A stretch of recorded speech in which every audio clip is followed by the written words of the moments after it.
पौराणिक कहानियां।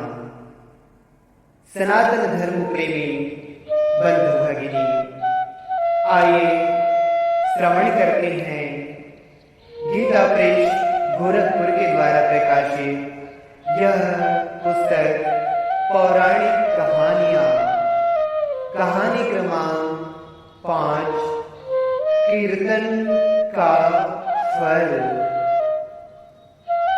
कार्तिक मास के शुक्ल पक्ष की द्वादशी का चंद्र अपनी ज्योत्सना से धरती को शीतलता प्रदान कर रहा था। वह वीणा लेकर भक्ति गीत गाते हुए एकांत अरण्य में स्थित मंदिर की ओर चल पड़ा। चांडाल होते हुए भी उसका नित्य नियम था मंदिर में बैठकर रात्रि के स्तब्ध प्रहर में भगवान को भक्ति संगीत सुनाना। यह नियम अनेक वर्षों से अबाध गति से चल रहा था। उसी की पूर्ति में तल्लीन होकर वह चला जा रहा था। अचानक वह चौंक उठा, पर भयभीत नहीं हुआ। उसे किन्हीं बलिष्ठ भुजाओं ने जकड़ लिया था। उसने देखा एक भयंकर ब्रह्म राक्षस उसे जकड़े हुए हैं।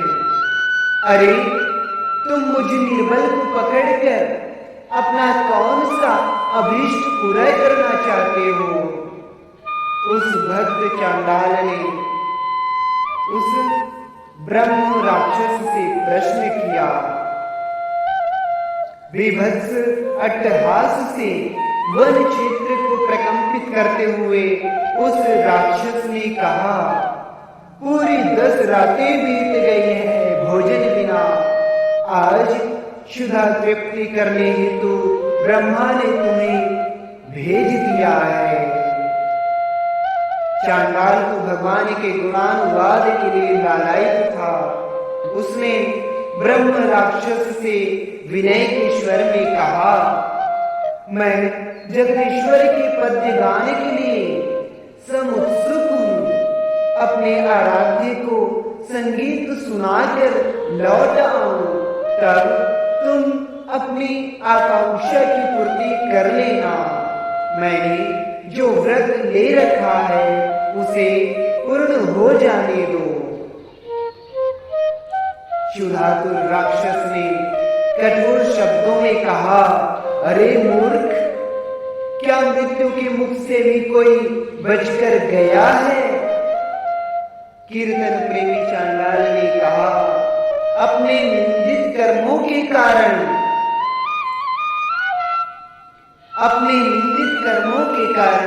निस्संदेह मैं चांडाल योनि में उत्पन्न हुआ हूँ, परंतु अपने जागरण व्रत को पूर्ण करने हेतु मैं तुम्हारे सामने सत्य प्रतिज्ञा करता हूँ कि मैं अवश्य लौट कर आऊंगा।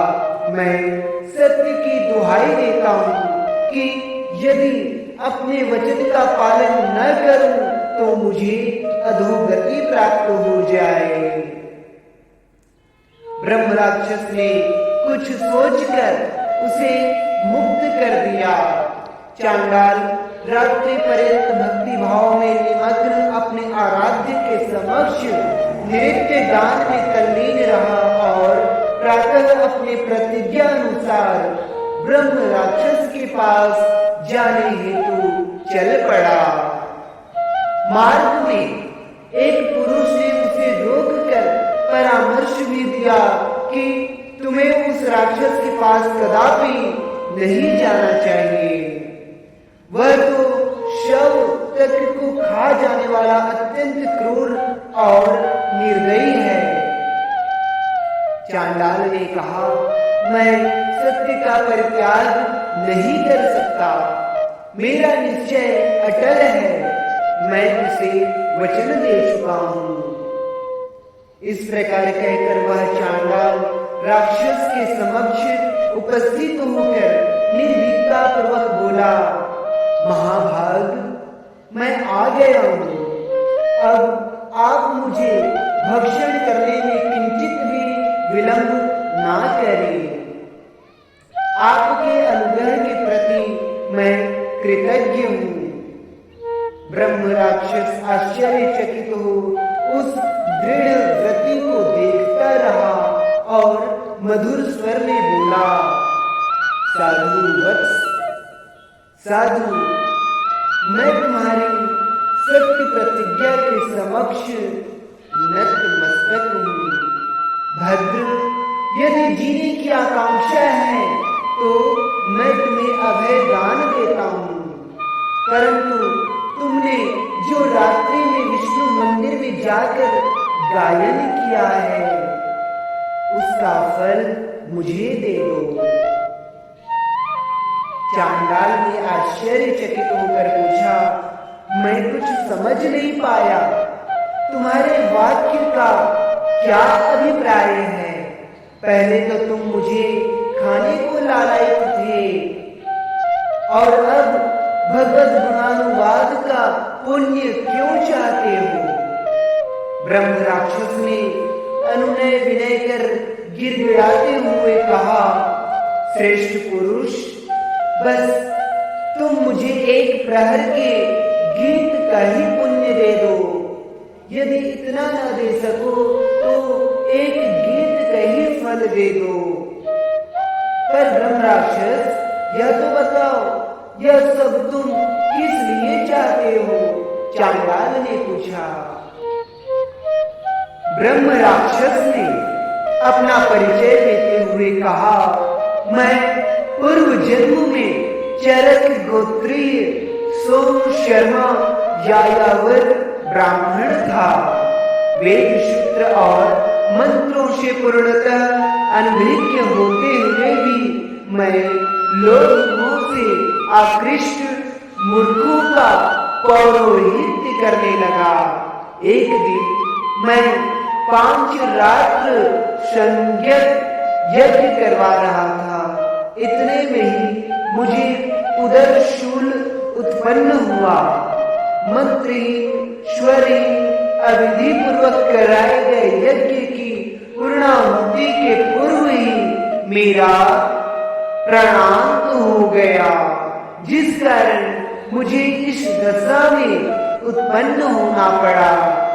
आपके गीत का पुण्य मुझे इस अधम शरीर से मुक्त कर सकता है। चांडाल तो उत्तम गति था ही।